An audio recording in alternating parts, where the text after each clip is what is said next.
Welcome to my channel .com computer academy.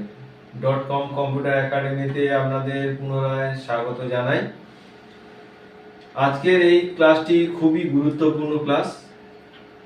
এই ক্লাসে আমরা আলোচনা করতে চলেছি মাইক্রোসফট ওয়ার্ড বা এমএস ওয়ার্ড নিয়ে।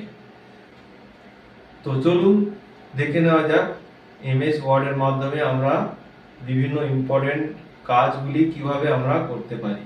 আজকের আমরা এমএস ওয়ার্ডের নেক্সট ক্লাস নিয়ে আলোচনা করব। এই ক্লাসটিও খুবই ইম্পর্টেন্ট ক্লাস। চলুন শুরু করা যাক পরবর্তী ক্লাসটি। আমরা ডেস্কটপের মধ্যে একটি এমএস ওয়ার্ড সেভ করা আছে, এটিকে আমরা ডবল ক্লিক করে ওপেন করে নিলাম। এরপরে এটিকে ম্যাক্সিমাইজ করে আমরা বড় করে নিলাম। এরপরে আমরা দেখব বুলেটস, অর্থাৎ কত প্রকার আমরা লাইনের পূর্বে বা একটি প্যারাগ্রাফের পূর্বে বুলেটস দিতে পারি, আমরা সেটি দেখে নিই। এখানে বিভিন্ন রকমের বুলেটস হয়, আমরা আমাদের প্রয়োজন অনুযায়ী সেই বুলেটসগুলি কিন্তু নিতে পারব।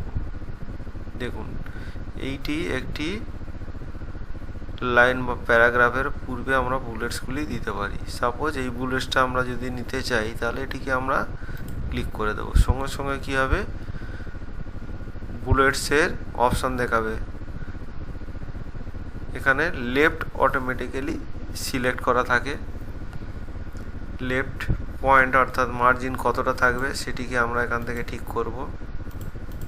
এটিকে আমরা কমাতে চাইলে এখান থেকে কমিয়ে নিতে পারি, বা এখানে এটি সিলেক্ট করে এটিকে মুছে দিয়ে আমরা এখানে 0.2 করে দিলাম, 20 এন্টার।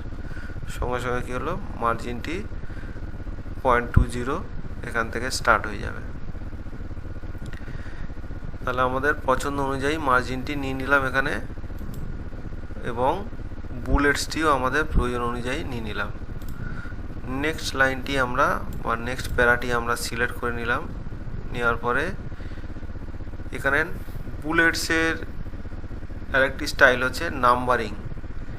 আমরা হচ্ছে এখানে যদি নাম্বারিং দিতে চাই, 1 2 3 4 বা ABCD বা রোমান, যে কোনো আমরা নাম্বারিং যদি আমরা দিতে চাই প্রত্যেকটি প্যারাগ্রাফ বা লেটার এগেনস্টে, তাহলে আমরা সেটিকে কিন্তু এখান থেকে দিতে পারি। সাপোজ আমরা ABCD দিতে চাই, তো আমরা এখানে ক্লিক করে দেওয়ার সঙ্গে সঙ্গে দেখা যায় প্যারাগ্রাফের ওইখানে কিন্তু সেটি চলে এলো। এখানে যদি প্যারাগ্রাফটি শেষ হয়ে যায়, তো আমরা দেখে নিই এখানে এন্টার করলে কিন্তু B চলে এলো। আবার আমরা কিছুটা টাইপ করার পরে যদি আমরা এখানে এন্টার দিই, তাহলে C চলে আসবে। তাহলে এইভাবে প্রত্যেকটি প্যারাগ্রাফের পরে পরে কিন্তু আমরা বুলেটস এবং নাম্বারিং দিতে পারি। নাম্বারিংটি ওইভাবে আমরা একটু চেক করে দেখে নিই। তো এখানে আমাদের একটু এন্টার করার পরে আবার টাইপ করে নিলাম। আবার যদি আমরা এন্টার করে দিই, তাহলে আবার টাইপ করে নিলাম। দেখা গেল বুলেটস যেভাবে চেঞ্জ হবে, আমরা বুলেটস দিতে পারি, অথবা নাম্বারিং লাগিয়ে ABCD আমরা এটি এখান থেকে টাইপ করতে পারি। চলুন এবারে নেক্সট অপশানটা আমরা দেখে নিই, মাল্টি লিস্ট। এখানে যদি আমরা ক্লিক করি, এখানে এইভাবে কিন্তু লিস্টিংটি শুরু হবে। আমাদের বুলেটস যে পজিশানে ছিল সেখান থেকে যদি আমরা পিছনের দিকে যদি আমরা নিয়ে যেতে চাই, তাহলে ইনক্রিজ ইনডেন্ট করলে সঙ্গে সঙ্গে বুলেটস চেঞ্জ হয়ে যাবে, এবং আমাদের যে ওয়ার্ড বা প্যারাগ্রাফটি সেটি ব্যাক সাইডে অর্থাৎ ডান দিকে স্টেপ বাই স্টেপ সরে যাবে বা মুভ হয়ে যাবে। অপোজিটে আবার যদি আমরা আগের দিকে আসতে চাই, তাহলে ডিক্রিজ ইনডেন্ট করলে সামনের দিকে বা লেফট সাইডে সেটি মুভ হবে। তাহলে লেফট সাইডে মুভ করাতে গেলে কী হবে, single click on decrease indent. আর রাইট সাইড বা ডান দিকে যদি একটু সরাতে চাই, তাহলে ইনক্রিজ ইনডেন্ট। কিছু নাম আছে সেগুলি আমরা সিলেক্ট করে নিলাম। নেওয়ার পরে আমরা এখানে চলে এলাম, এখানে অ্যাসেন্ডিং করে দিলাম। দেওয়ার সঙ্গে সঙ্গে কী হলো, লেখাগুলি কিন্তু অ্যাসেন্ডিং ABCD করে কিন্তু এটি শর্ট হয়ে গেল। অর্থাৎ আমরা যদি অ্যাসেন্ডিং অর্ডারে এটি শর্ট করতে যাই তাহলে সিলেক্ট করে নামগুলিকে আমরা শর্ট করতে পারি। এটি আবার যদি আমরা ডিসেন্ডিং করতে চাই তাহলে দেখুন উল্টো দিক দিয়ে হলো, অর্থাৎ ZDCBA, তাহলে এটা ডিসেন্ডিং অর্ডারে চলে এলো। তাহলে আমাদের প্রয়োজন অনুযায়ী আমরা ডিসেন্ডিং বা অ্যাসেন্ডিং অর্ডারে আমরা সাজিয়ে নেব। 2টিকে আমরা সিলেক্ট করে নিলাম। নেওয়ার পরে এখানে সাবস্ক্রিপ্ট যদি আমরা ক্লিক করে দিই তাহলে কী হবে, ক্লিক করার সঙ্গে সঙ্গে 2টি কিন্তু সাবস্ক্রিপ্ট হয়ে যাবে, অর্থাৎ নিচের দিকে নেমে আসবে। আর একবার আমরা দেখে নিই, যদি আমরা 4টিকে সিলেক্ট করে দিই, দেওয়ার পরে এখানে যদি আমরা ক্লিক করে দিই সাবস্ক্রিপ্টে তাহলে 4টি কিন্তু তলায় চলে এলো। আবার উল্টো দিকে যদি আমরা এখানে সুপারস্ক্রিপ্ট এটিতে যদি আমরা ক্লিক করি তাহলে 4টি কী হবে, বড় হয়ে যাবে এবং আবার ওটিকে উপরের দিকে নিয়ে যেতে সাহায্য করে। টেক্সট এফেক্টে আমরা চলে এলাম। টেক্সট এফেক্টে আমরা ক্লিক করলে দেখতে পাচ্ছি এখানে অনেক রকমের এফেক্ট আমরা দেখতে পাবো। আমাদের প্রয়োজন অনুযায়ী আমরা বিভিন্ন এফেক্টে আমরা কিন্তু ক্লিক করে দিতে পারি। সাপোজ এটিকে এই এফেক্টে দিয়ে দিলাম, অন্য একটি নাম আছে, আমরা অন্য একটি এফেক্ট ক্লিক করে দিলাম, আরেকটিতে সিলেক্ট করে আমরা আরেকটি এফেক্টে ক্লিক করে দিলাম। এইভাবে আমরা বিভিন্ন এফেক্টগুলি নিয়ে নিতে পারি এবং এদের কালার আমরা আমাদের পছন্দ অনুযায়ী চেঞ্জ করতে পারি। আউটলাইনে চলে এলাম, আসার পরে এখান থেকে যদি আমরা কালার দিয়ে দিই, দেখুন আউটলাইন কালার কিন্তু এখানে পরিবর্তন হয়ে যাচ্ছে। নেক্সট অপশানে আমরা চলে গেলাম শ্যাডো। এখানে আমাদের পছন্দ অনুযায়ী কিন্তু বিভিন্ন রকম শ্যাডো দেওয়া আছে, সেই শ্যাডোকে আমরা এখান থেকে সিলেক্ট করে নিয়ে নিতে পারি। তাহলে সিলেক্ট করে আমরা সেই শ্যাডোটিকে নিয়ে নেব। এরপরের অপশানে আমরা চলে এলাম রিফ্লেকশানে যদি আমরা পরিবর্তন করতে চাই এখানে, তাহলে এই রিফ্লেকশানে ক্লিক করলাম, দেখুন সঙ্গে সঙ্গে তলার দিকে একটি রিফ্লেকশান আমরা দেখতে পাচ্ছি। চলুন এটিকে আবার একটিকে সিলেক্ট করে নিলাম।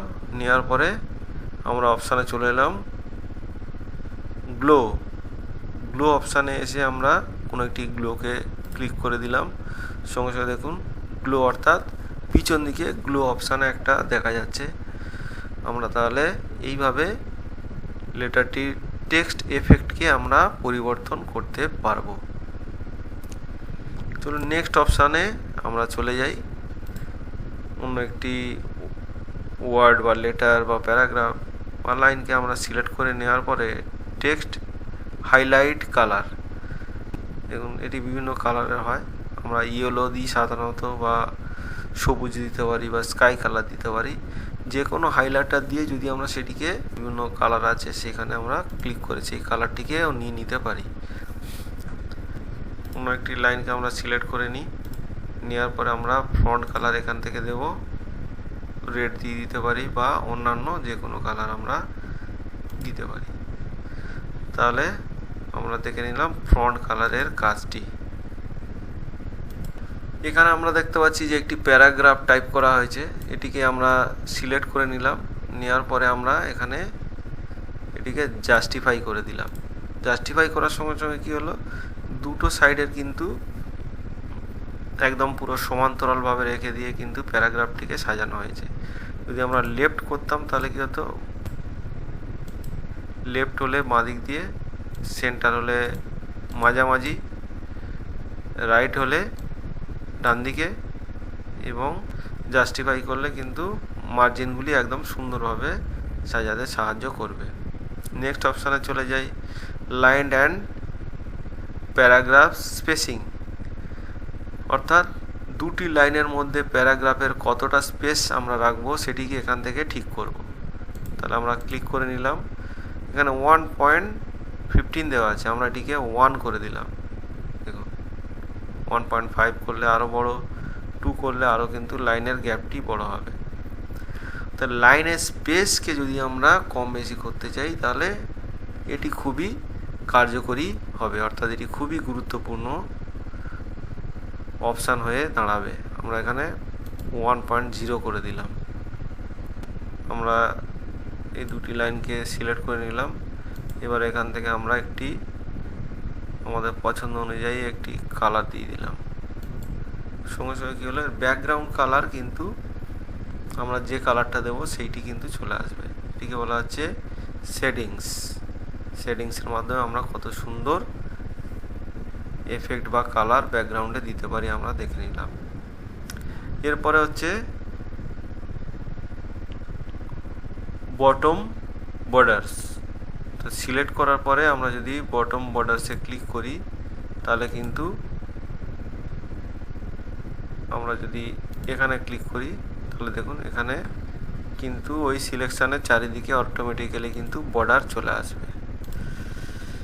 তাহলে আমরা দেখে নিলাম যে বর্ডার্সের কাজটি। তাহলে আজকের ক্লাস এই পর্যন্তই। আশা করি আপনারা আমার ক্লাসটি বুঝতে পেরেছেন। এই ধরনের ইম্পর্টেন্ট ক্লাসগুলি পরবর্তীকালে দেখতে চাইলে আমার ক্লাসটিকে সাবস্ক্রাইব করে রাখুন। দেখা হবে পরবর্তী ভিডিওতে। সবাই ভালো থাকবেন।